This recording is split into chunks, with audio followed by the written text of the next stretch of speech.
Good morning, y'all. Good morning, good morning, good morning. Welcome to our morning devotional. Hey, it's time for our morning devotional. 30 days of praise is day 26. Yes, day 26. Day 25. I don't know. It's either 25 or 26. Anyway, we are in Psalm 25. And excuse the lighting. Not my fault. I'm in the car. I have to be somewhere. I had to be somewhere this morning early. And so while I wait for the people to show up, I was like, I came extra early so I could do my live with y'all. And then I put some lip gloss on. My lips was looking dry. So anyway, so excuse the lighting. It's the sunlight. It's the sunlight. My light, my light, my light, my light. In the sunshine. I know that's not the words, but you know. Anyway, so sorry for all the shadow. Sorry for all the shadow this morning, guys and gals. So listen, let's get into it. I'm excited about this word this morning out of Psalm 25:3. So for those that don't know, you're just joining us for the first time. Maybe you're watching the replay for the very first time. We have been doing 30 days of praise, going through the first 30 Psalms in the book of Psalms. So we've been going 1 through 30. So we are on Psalm 25. So this necklace is not doing what I wanted it to do. I don't know. I might have to take this off because it ain't sitting like I wanted to sit with this t-shirt on. So anyway, Psalm 25. Good morning, Beth. Psalm 25, verse 3. And it says this, that the one who trusts in the Lord will not be put to shame. The one who trusts in the Lord will not be put to shame. It's in the Psalm 25:3. Is it? Beth, Beth, we talked about this yesterday. Beth. But it's Psalm 25. It's Psalm 25. I don't know what day we're on. We're on day 25 or day 26, but it's Psalm 25 today. And the text is Psalm 25, verse 3. Yes, Psalm 25, verse 3. And it is, no one who hopes in you or hopes in the Lord will ever be put to shame, but shame will come on those who are treacherous without cause. No one who hopes in the Lord. I hope I got it right. We'll fix it tomorrow if I don't. Oh, no one who hopes in the Lord will ever be put to shame, but shame will come on those who are treacherous without cause. Listen, this is the word for today. Y'all ready? This is the word for today. That nothing that we trust God for. Yes. Nothing that we trust God for. Nothing, in no way, trusting God will ever be in vain. Trusting God there's nothing we can trust God for, believe God for, trust that God will do. And again, we're talking about those, about being in alignment spiritually, right? That when we're in alignment with the things of God, there's never going to be a time that trusting God will be in vain. There will never be a time that trusting God will be in vain. One of the ways that the enemy plays on our heads is making us think that by trusting God, somehow we are embarrassing ourselves, that waiting on the Lord is a waste of time, that trusting God is a waste of time and energy, that that believing God is going to come through with miracles, with signs, with wonders is silly, right? One of the ways that the enemy plays tricks in our minds is by convincing us that trusting God, believing God, putting our hope in the Lord is a waste of time. that it's vain, that we are not, that it's just a waste. It's all in vanity and it means nothing. And what our psalmist helps us understand is that no one who puts their trust in the Lord, trusting God is essential, absolute. No one who puts their trust in God will be put to shame. There is no embarrassment. There is no embarrassment when I decide, when we believe by faith and say, God, I'm going to trust you. Now, getting to the place where we see the manifestation of the things of God is different, right? Because, and this sunlight is really sunning. It's like, can I see y'all? I feel like I want to do this. So, I mean, it's like right in my face. I might have to do this like this. But where was I going? In Hebrews, in the book of Hebrews, chapter 11, it's called the faith chapter. And the faith chapter walks us through several individuals or biblical characters who trusted God and by faith accomplished a thing, right? Or by faith saw something happen. By faith, God manifested in a way for them, right? But with each of those stories, there was a period of time where it looked like it wasn't going to go the way they expected, right? So when you think about the story of Noah, and he has to build an ark. And at some point it looked like that ark couldn't get built. And then you think about people like Esther, who has the nation coming up against her people. Another, the king's army coming up against her people, and she has to go and see the king. And at some point it looks like it's not going to work out for them. When you think about Jehoshaphat and how they were surrounded by their enemies, and he has to go to God and pray and get instructions, it seems like there's no way they could win this battle. And so when you look at the book of Hebrews chapter 11, it walks us through these different stories of people who put their trust in God for a thing to happen, for a thing to manifest. Abraham and Sarah, like they were told they were going to have a baby from their own loins, and it took a year to get there. And no doubt 3, 4, or 5 months in, they began to wonder, could this ever happen?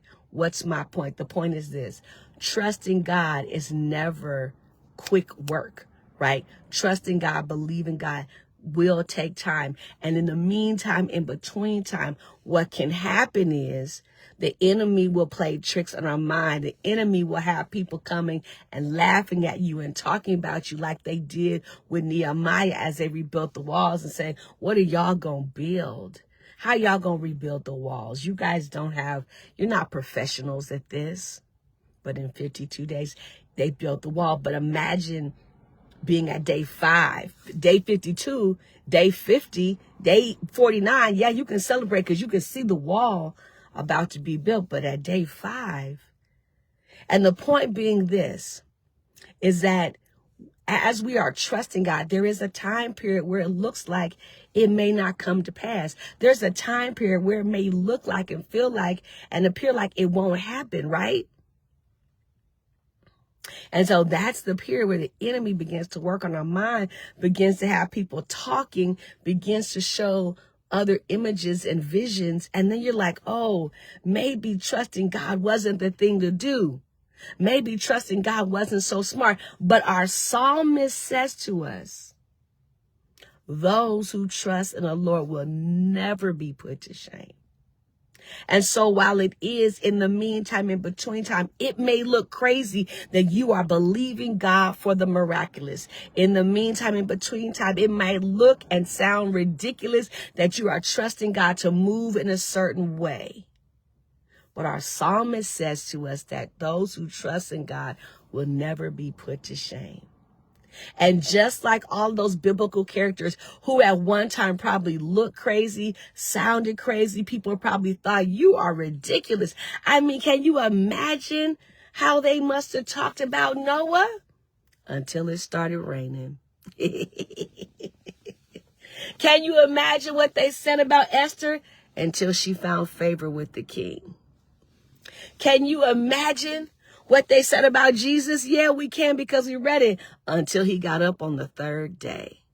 What are you saying, Pastor Jude? What I'm saying is the meantime in between time is not the thing that you're looking at. What you are to focus on in the meantime in between time is the vision, is the goal, is the idea that God gave you.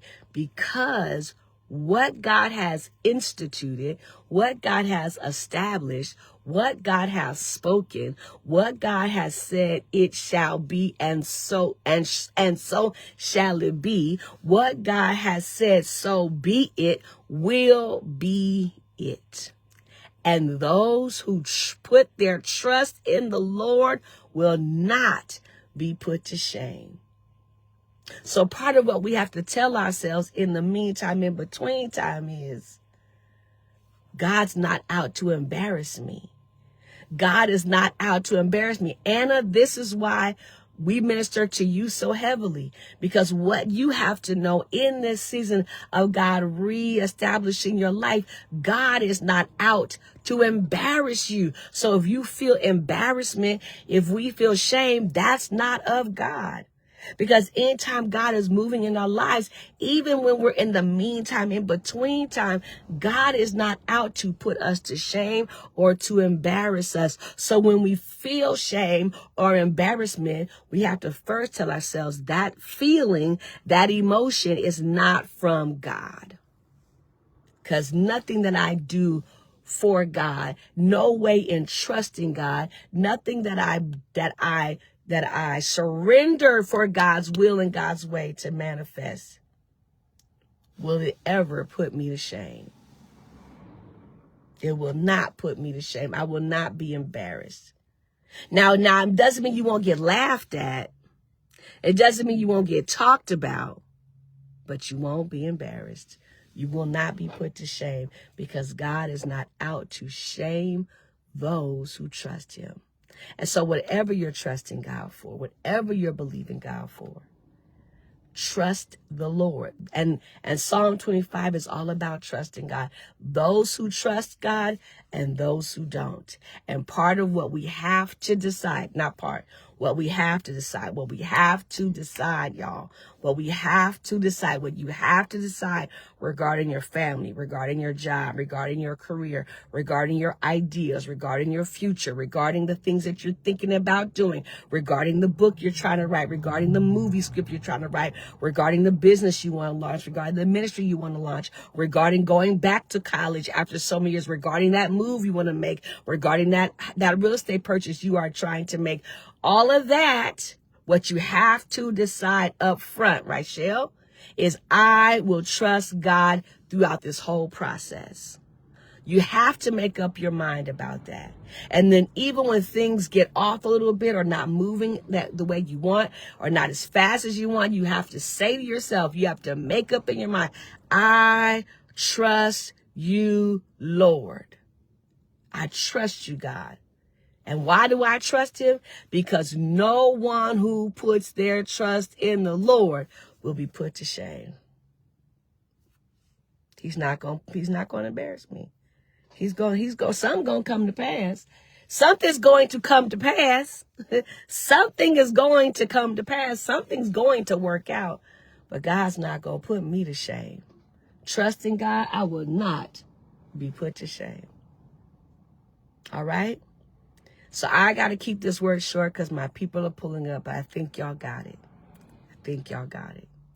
And it's always in God's timing. Absolutely, Virginia. But while I wait on God's timing, I can trust him, because I know in waiting on God, in believing God, in trusting God in a process or in a, in a way of movement, in a flow, it will not put me to shame, that I can trust God. All right. I think y'all got it.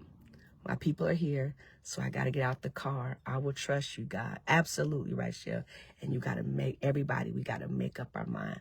I'm going to trust God. I'm not going to trust just what I see. I'm not going to trust just what I feel. I'm going to trust God. And when I trust God, God will guide me in what I see and God will guide me in what I feel. He'll guide us in those things. But I will trust God. Absolutely. Absolutely, Yvette. So be encouraged today. You can trust God.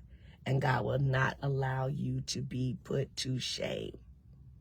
He's not going to let it happen. I remember going to court and not having anything that I needed, not because I didn't want to, but I didn't have the money. And I was going up against someone who had the finances to better prepare. But what they didn't have was God's favor. You might have had the money that I didn't have, but you didn't have God's favor. And I walked in there with my little piece of paper. I was much younger then. I only had one child, and he was young. And I walked in there, and the people were like, well, Mr. So-and-so has this. And I just sat there, and I said, okay. I said, so what are you telling me? They're like, well, the judge is probably going to rule in his favor, blah, blah, blah, blah, blah. And I just sat there. Thinking, God, I know you did not bring me all this way to let me down. And then the Lord said, tell him this. Promise you, I'm sitting with my public defender. We're in court because, they have mediation rooms and stuff. And she's telling me it's not looking good. And I'm just sitting there like, I know, God, I know. God, I know. I know you didn't do this to me. I know you didn't. And the Holy Spirit said, tell the lady about X, Y, and Z. And so I said, let me ask you a question. Did he tell you that he purchased da-da-da-da-da-da-da-da? And she said, what? I said, yeah, did he tell y'all that did he put that in his paperwork? And she said, wait, let me see. She said, no, that wasn't mentioned. I said, And she said, when did he do that? And I said, this date, and that date. She said, I'll be right back. Came back, and she said, they're going to go ahead and settle. I promise y'all. She came back about 30, 40 minutes later and said, they're going to go ahead and settle. I thought so. Listen, those who trust in the Lord will not be put to shame. And I got many more stories like that, but I ain't got time to tell them to you all. And I know some of y'all got some of those same stories. And many times I've been in a situation, I'm just sitting there like, God, I know you ain't set me up like this. And then the Holy Spirit will move. Holy Spirit will come say something. The Holy Spirit will move. And just like that, it turns. Because those who trust in the Lord will not be put to shame. Y'all catch that? Okay, that's my cue to get off. I got to get out here, y'all. I love y'all. Bye.